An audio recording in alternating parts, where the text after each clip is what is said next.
ਸ਼ਹੀਦ ਆਜਮ ਸਰਦਾਰ ਸ਼ਹੀਦ ਭਗਤ ਸਿੰਘ ਜੀ ਦੀ ਸਮਾਧ ਤੇ ਅਸੀਂ ਮੌਜੂਦਾ ਹੁਸੈਨੀਵਾਲਾ ਤੇ ਇੱਥੇ ਤੁਹਾਨੂੰ ਪਹਿਲਾਂ ਤਸਵੀਰਾਂ ਦਿਖਾਉਣੀਆਂ ਕਿਸ ਕਦਰ ਇੱਕ ਗੱਡੀ ਨੂੰ ਸ਼ਿੰਗਾਰਿਆ ਹੋਇਆ ਹੈ। ਸ਼ਿੰਗਾਰ ਕੇ ਫੁੱਲ ਲਾ ਕੇ ਇੱਥੇ ਗੱਡੀ ਨੂੰ ਸ਼ਹੀਦਾਂ ਦੀ ਧਰਤੀ ਫਿਰੋਜ਼ਪੁਰ ਲੈ ਕੇ ਆਏ ਨੇ। ਕਿਹੜੀ ਜਗ੍ਹਾ ਤੋਂ ਲੈ ਕੇ ਆਏ ਨੇ ਉਹ ਵੀ ਇਹਨਾਂ ਤੋਂ ਜਾਣਦੇ ਆ। ਤੇ ਤੁਸੀਂ ਦੇਖ ਸਕਦੇ ਹੋ ਤਿਰੰਗੇ ਦੇ ਨਾਲ ਕਿਸ ਤਰੀਕੇ ਨਾਲ ਜਗ੍ਹਾ ਜਗ੍ਹਾ ਤੇ ਤਿਰੰਗੇ ਲਾ ਕੇ ਫੁੱਲ ਲਾ ਕੇ ਇੱਥੇ ਗੱਡੀ ਨੂੰ ਲਾਇਆ ਗਿਆ। ਪਰਿਵਾਰ ਸਾਡੇ ਨਾਲ ਮੌਜੂਦ ਆ, ਜਾਣਕਾਰੀ ਲੈ ਲੈਂਦੇ ਆ। ਹਾਂਜੀ सर, कहाँ से आए हो आप? जी, हरियाणा कुरुक्षेत्र से आए हैं। शहीद सेवा दल की हमारी टीम है। मैं सावन सिंह रोहिला, प्रेसिडेंट शहीद सेवा दल, और हमारे साथ प्रदेश कार्यकारिणी की भी पूरी टीम है। आज यहाँ पे पंजाब के सीएम आए थे भगवंत मान, आप मिले या आप बाद में आए? देखिए, हम सीएम से मिलने नहीं आए, हम भगत सिंह की मिट्टी की खुशबू लेने आए हैं। सीएम तो यहाँ पहले भी आते रहे हैं, बाद में भी आते रहेंगे, वो इशू नहीं है। इस बार फर्क है, इस बार का जो सीएम है वो भी यही बात करता है कि भगत सिंह की मिट्टी से उन्होंने शुरू किया है। सौगंध जब खाई थी तब भी वहां से खाई है उन्होंने, उनके गांव से। बिल्कुल, देखिए, यूनिक काम करने वालों की गिनती होती है। पंजाब में सत्ता परिवर्तन हुआ, इसके साथ ऐसा पहली बार हुआ कि शहीद के गांव में वहाँ शपथ समारोह हुआ खटखड़ कला में। ऐसा पहली बार सुनने को मिला। उसके बाद हमें ये भी लगा कि यहाँ भी एक अलग से दिखाई देगा माहौल, तो वो दिखाई दिया आने के बाद। अच्छा, आप हर साल ही आते हो या इस बार आए हो? हर साल हम 1 जनवरी को आते हैं। इस बार 23 मार्च को आए हैं। अपने घर पे ही हम प्रोग्राम करते हैं शहीदी दिवस का, लेकिन इस बार दिल किया कि 23 मार्च को भी चलेंगे। 1 जनवरी को हम हर साल आते हैं इधर। अच्छा, क्या सोच है, क्या जब जहाँ पे आते हो इस पूरे माहौल को देखते हो, पूरी बिल्डिंग को देखते हो, जैसे गोलियां लगी हुई हैं, ये सारा दृश्य आपके सामने है, जब देखते हो इन चीज़ों को क्या लगता है? जो भक्ति भाव है या जो अंदर का जुनून है या जो कहते हैं रोंगटे खड़े हो जाते हैं जब कोई सॉन्ग सुनते हैं जो इसके साथ रिलेटेड होता है शहीद भगत सिंह के साथ, क्या लगता है तब? कैसी भावनाएं होती है अंदर? देखिए, ये ऐसी जगह है, इसकी तुलना नहीं की जा सकती, लेकिन इसके साथ साथ और भी बहुत सारी जगह हैं। राजस्थान की मैं बात करूं, गडरा रोड, जहां रेलवे के 17 कर्मचारियों की समाधि बनी हुई है। मैं बात करूं जलियांवाला बाग की। हर एक शहीद स्मारक, हर एक फ्रीडम फाइटर का जहां योगदान है वो अपनी अपना महत्व रखता है। तुलना किसी की किसी से नहीं की जा सकती। हर कोई स्मारक अपने लिए विशेष स्थान रखता है।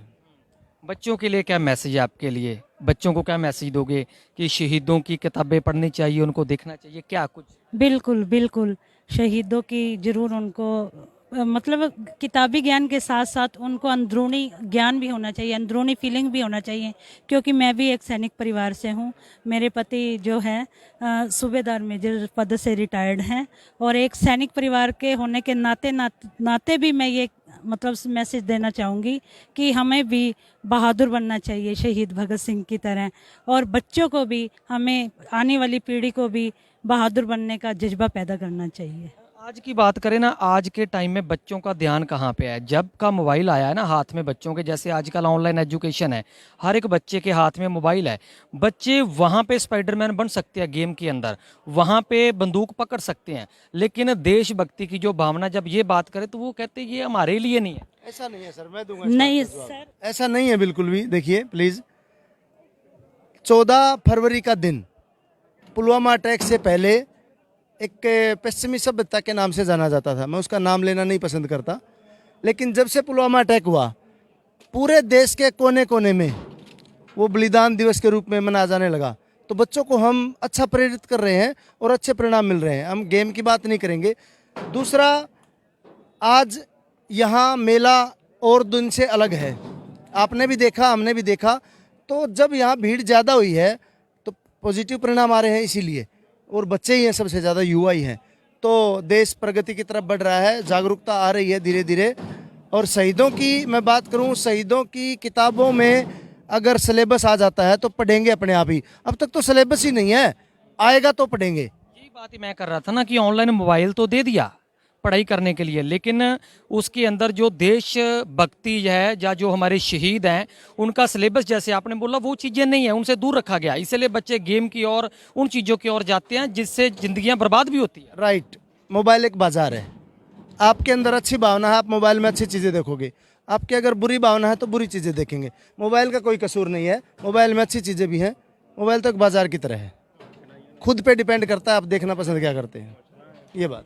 क्या संदेश है आपका बच्चों को स्पेशली बच्चों को, आज के जो बच्चे हैं, हालांकि पंजाब के अंदर तो लहर चल चुकी है भगत सिंह की, क्योंकि सीएम ने शुरू कर दिया है कि भगत सिंह की सोच से मैं चलूंगा, फिर भी क्या आपका मैसेज? घर घर में भगत सिंह पैदा हो, ये होना चाहिए। हर बच्चे में भगत सिंह जैसा जज्बा होना चाहिए। और एजुकेशन सिस्टम में भी बदलाव की ज़रूरत है, काफ़ी ज़रूरत है। भगत सिंह का एक चैप्टर अलग से, उसकी पूरी जीवनी, जितने भी हमारे शहीद हैं उन सभी शहीदों की जीवनी पर एक एक चैप्टर होना चाहिए। एजुकेशन सिस्टम भी चेंज करना चाहिए।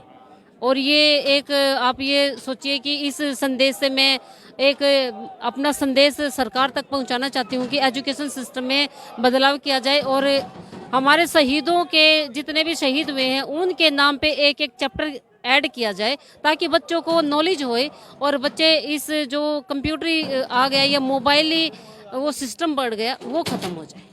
ਬਿਲਕੁਲ ਕਹਿੰਦੇ ਆ ਕਿ ਭਗਤ ਸਿੰਘ ਤਾਂ ਘਰ ਘਰ ਜੰਮਣਾ ਚਾਹੀਦਾ, ਪਰ ਸਾਡੇ ਘਰ ਨਹੀਂ ਗਵਾਂਢੀਆਂ ਦੇ ਘਰ। ਇਹ ਵੀ ਜਿਹੜੀ ਕਹਾਵਤ ਆ ਤੁਸੀਂ ਸੁਣੀ ਹੋਏਗੀ ਕਿ ਇਹ ਵੀ ਸੁਣੇ ਕਿ ਭਗਤ ਸਿੰਘ ਜਿਹੜਾ ਹੈਗਾ ਉਹ ਗਵਾਂਢੀਆਂ ਦੇ ਘਰ ਜਨਮ ਹੋਣਾ ਚਾਹੀਦਾ, ਕਿਉਂਕਿ ਜਿਹੜੀ ਸ਼ਹਾਦਤ ਆ, ਕਿਉਂਕਿ ਜਦੋਂ ਦੇਸ਼ ਦੇ ਲਈ ਲੜਦੇ ਆ ਤਾਂ ਆਪਣੀਆਂ ਮੰਗਾਂ ਦੇ ਲਈ ਲੜਦੇ ਆ ਤਾਂ ਉਦੋਂ ਉਹਦੇ ਵਿੱਚ ਆਪਣੀ ਜਿਹੜੀ ਜਾਨ ਆ ਉਹ ਵੀ ਗਵਾਉਣੀ ਪੈਂਦੀ ਆ। ਤੇ ਬਿਲਕੁਲ ਕੁਰੂਕਸ਼ੇਤਰ ਤੋਂ ਆਏ ਆ ਇਹ ਪਰਿਵਾਰ, ਹਰ ਸਾਲ ਆਉਂਦੇ ਨੇ ਤੇ ਅੱਜ ਵੀ ਇੱਥੇ ਪਹੁੰਚੇ ਨੇ। ਗੱਡੀ ਦੀਆਂ ਤਸਵੀਰਾਂ ਜਿਵੇਂ ਅਸੀਂ ਤੁਹਾਨੂੰ ਪਹਿਲਾਂ ਦਿਖਾਤੀਆਂ ਕਿ ਗੱਡੀ ਨੂੰ ਸ਼ਿੰਗਾਰ ਕੇ ਲੈ ਕੇ ਆਉਂਦੇ ਨੇ, ਤਿਰੰਗੇ ਅੱਗੇ ਦੇਖ ਸਕਦੇ ਹੋ। ਤੇ ਇੱਥੇ ਖਿੱਚ ਦਾ ਕੇਂਦਰ ਇਹ ਬਣੇ ਹੋਏ ਆ, ਕਿਉਂਕਿ ਬਹੁਤ ਸਾਰੇ ਪਰਿਵਾਰ ਆ ਕੇ ਇਹਨਾਂ ਦੇ ਨਾਲ ਫੋਟੋਆਂ ਕਰਵਾ ਰਹੇ ਨੇ ਲਗਾਤਾਰ। ਤੁਸੀਂ ਜਿਵੇਂ ਤਸਵੀਰ 'ਚ ਦੇਖ ਸਕਦੇ ਹੋ ਭਾਈ ਸਾਹਿਬ ਨੂੰ ਕਿ ਕੈਪ ਲਾਈ ਹੋਈ ਆ ਤਿਰੰਗੇ ਵਾਲੀ, ਤੇ ਉੱਪਰ ਜਿਹੜਾ ਤਿਰੰਗਾ ਹੈਗਾ ਬਿਲਕੁਲ ਜਿਵੇਂ ਸਿਰ ਦੇ ਉੱਪਰ ਆਪਣੇ ਤਿਰੰਗੇ ਨੂੰ ਲਾਇਆ। ਹਾਲਾਂਕਿ ਤਿਰੰਗੇ ਨੂੰ ਜਿਹੜੀ ਜਗ੍ਹਾ ਹੈਗੀ ਆ ਉਹ ਆਪਣੇ ਸਿਰ ਦੇ ਉੱਪਰ ਦਿੱਤੀ ਹੋਈ ਆ, ਤੇ ਜਿਹੜਾ ਜਜ਼ਬਾ ਜਨੂਨ ਹੈਗਾ ਉਹ ਬਹੁਤ ਜ਼ਿਆਦਾ ਦੇਖਣ ਨੂੰ ਮਿਲ ਸਕਦਾ ਇਹਨਾਂ ਪਰਿਵਾਰਾਂ ਦੇ ਵਿੱਚ। ਤੇ ਅਸੀਂ ਵੀ ਉਮੀਦ ਕਰਦੇ ਹਾਂ ਜਿਵੇਂ ਕਿ ਇਹਨਾਂ ਵੱਲੋਂ ਕਿਹਾ ਗਿਆ ਕਿ ਕਿਤਾਬਾਂ ਦੇ ਵਿੱਚ ਜਿਹੜਾ ਸਿਲੇਬਸ ਆ ਉਹ ਹੋਣਾ ਚਾਹੀਦਾ ਹੈ, ਸ਼ਹੀਦਾਂ ਦੇ ਨਾਮ ਦਾ ਹੋਣਾ ਚਾਹੀਦਾ ਹੈ, ਇਤਿਹਾਸ ਪੁਰਾਣਾ ਕਿਤਾਬਾਂ ਦੇ ਵਿੱਚ ਹੋਣਾ ਚਾਹੀਦਾ, ਜੋ ਕਿ ਅਲੋਪ ਹੋ ਚੁੱਕਿਆ। ਅਸੀਂ ਵੀ ਅਪੀਲ ਕਰਦੇ ਹਾਂ ਸੀਐਮ ਭਗਵੰਤ ਮਾਨ ਨੂੰ ਕਿ ਕਿਤਾਬਾਂ ਦੇ ਵਿੱਚ ਵੀ ਜਿਹੜਾ ਸਿਲੇਬਸ ਆ ਉਹ ਫਿੱਟ ਕੀਤਾ ਜਾਵੇ, ਉਹ ਲਿਆਂਦਾ ਜਾਵੇ, ਤਾਂ ਜੋ ਜਿਹੜੀ ਨਵੀਂ ਪੀੜ੍ਹੀ ਆ ਜੋ ਮੋਬਾਈਲਾਂ ਦੇ ਵਿੱਚ ਗ੍ਰਸਤ ਹੋ ਕੇ ਆਪਣੀ ਜ਼ਿੰਦਗੀ ਨੂੰ ਬਰਬਾਦ ਕਰਦੀ ਜਾ ਰਹੀ ਆ ਉਸ ਨੂੰ ਰੋਕਿਆ ਜਾ ਸਕੇ। ਤੇ ਕਿਤੇ ਨਾ ਕਿਤੇ ਅਗਰ ਕਿਤੇ ਬਲੀਦਾਨ ਦੀ ਗੱਲ ਆਉਂਦੀ ਆ ਜਾਂ ਕਿਤੇ ਸੰਘਰਸ਼ ਦੀ ਗੱਲ ਆਉਂਦੀ ਆ ਤਾਂ ਪੰਜਾਬ ਦੇ ਵਿੱਚ ਕੀ ਪੂਰੇ ਦੇਸ਼ ਦੇ ਵਿੱਚ ਬੱਚੇ ਅੱਗੇ ਲਾ ਕੇ ਖੜੇ ਹੋਣ, ਜਿਵੇਂ ਕਿ ਕਿਸਾਨੀ ਅੰਦੋਲਨ ਸੰਘਰਸ਼ ਵੀ ਜ਼ਿੰਦਗੀ ਦੇ ਵਿੱਚ ਦੇਖਣ ਨੂੰ ਮਿਲਿਆ ਸੀ। ਉਸੇ ਤਰੀਕੇ ਨਾਲ ਅਸੀਂ ਵੀ ਅਪੀਲ ਕਰਦੇ ਹਾਂ ਕਿ ਇਸ ਤਰ੍ਹਾਂ ਦਾ ਹੋਣਾ ਚਾਹੀਦਾ ਹੈ। ਫਿਰੋਜ਼ਪੁਰ ਤੋਂ ਕੈਮਰਾ ਪਰਸਨ ਦੇ ਨਾਲ